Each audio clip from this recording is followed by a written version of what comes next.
Most of us have picked up a bad habit or two at some point in our lives, and so most of us have a habit or two that we would like to eliminate from our lives, and it's much easier to start a bad habit than it is to stop one. My bad habit that I really struggled with for years was smoking weed, actually weed and tobacco. So two very addictive things that I was putting into my body every day and for a while there throughout the day. Welcome to my channel. My name is Yasmin and I make videos about personal growth, mindset shifts, and taking your health into your own hands. If these are things that interest you, I invite you to hit that subscribe button down below and join me for more videos like this one. If you're in a similar position to the one I was in and you have a bad habit or two that you really want to stop, you're in luck because humans are actually really good at changing their behavior for the benefit of their future goals. There are just certain things that we need to do in order to actually make that change. And part of it actually does have to do with goals. It's important to get clear on what your purpose behind this is. Purpose is such a big driver in life, especially when trying to achieve something that is difficult and that's going to require time and energy. So when you're thinking about the bad habit that you want to stop doing, you need to think about a purpose associated with stopping. You need to think about how this habit is negatively affecting your life and how your life will benefit as a whole once you eliminate this habit from it. And a simple way to do this is to create a list of pros and cons. I like to do this when I'm really struggling with something. And the thing about bad habits is we tend to do them because there is some part of them that feels good. There is something that's enjoyable about them. When I was smoking, it was a very social thing. I would smoke with my friends, with my boyfriend. And so I enjoyed that. I felt like I was a part of the group because we were all smoking, we would pass it around. And I enjoyed the fact that it would make me feel relaxed and we would just chill and watch TV, and overall there were some enjoyable things about it. So I think with bad habits it can get complicated because we know that there are bad things associated with them and that we probably shouldn't be doing them, but then there are these good things on the other hand that keep us coming back.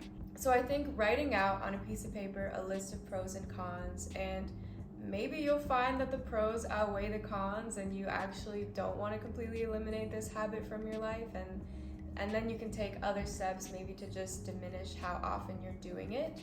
But if the pros of getting it out of your life completely do outweigh the cons, then this is something that you can use as fuel to remind yourself of why you're putting in the effort to change this behavior. And something that helps a lot of people when they're trying to get rid of a bad habit, especially if it's something social like smoking was for me, is to remove yourself from the situations and the people in your life that cause you to want to engage in that habit. So for me, I started to spend a lot more time with my friends who didn't smoke and doing activities that didn't have anything to do with smoking, and just really eliminating all aspects of my life that were associated with that bad habit.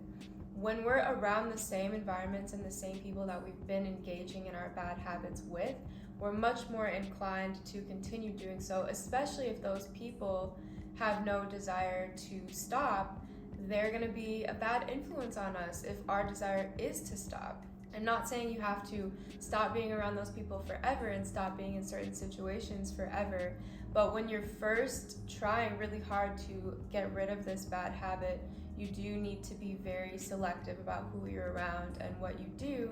And then once you get to a place where it's been a while and you have much more practice not engaging in that habit, you're much more able to be around people who are and not be influenced to do the same. Something that greatly helped me when I was quitting is I had a friend, a close friend of mine, who had also been addicted to smoking, and we would smoke together all the time, and she quit soon before me.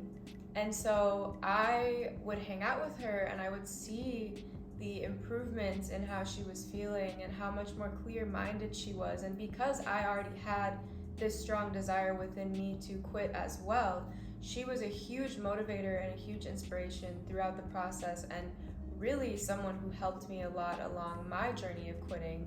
And having her in my life just provided me with someone who could relate to what I was going through and who was a really positive, good influence that could kind of lead me in the direction that I was trying to go.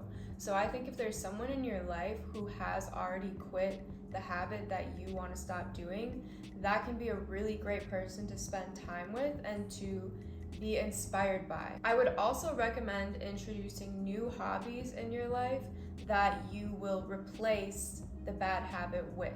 So if you spent a chunk of your time engaging in the bad habit every day, you want to think of something that you can do instead, because if you're just sitting around trying to not do the habit, you're more likely to just give in and do it. But if you have a habit that you're going to be doing instead that's going to take up time and energy, it's very beneficial in terms of helping you change your behavior.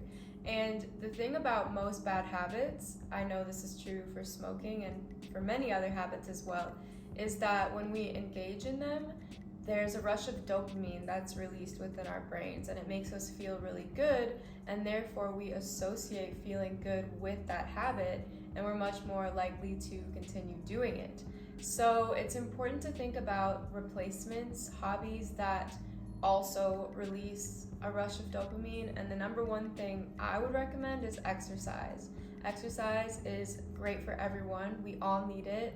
Most of us are lacking in the realm of physical activity, and it is something that releases a rush of dopamine. It makes you feel really good. Bad habits take time to break, and like anything, with practice, we get better at them. So the more you practice the tendency to choose not to engage in the bad habit and to do something else, the more likely you are to get rid of that habit entirely. So it does take time, it takes patience, it might take many tries, but if you keep going and you keep trying and you keep looking at your list of pros and cons and you keep removing yourself from situations that encourage you to want to engage in it, and you remind yourself of why you're doing this in the first place, you will eventually succeed in removing the habit from your life. And it's a nice idea to reward yourself in a healthy way when you do choose to engage in something else. Maybe you take yourself out to dinner one night, or you let yourself relax and watch one of your favorite shows, or you save up the money. Ooh, this is a good idea. You save up the money that you've been spending on your bad habit. If it's a habit that costs money, which mine absolutely was. I don't even want to talk about how much money I put into my bad habit. Let's say you just, all the money that you would have put into it, you put aside and you save, and then eventually you take yourself out to do something really fun, or you take yourself on a trip. You put the money towards something that feels really good, but that's also good for you. Those are all the tips I have for you today. Thank you for watching this video. I know you can get rid of those habits if you really want to. Like and comment down below if you want to share your experience with any bad habits, and share this video with anyone you know who's struggling with removing bad habits from their life.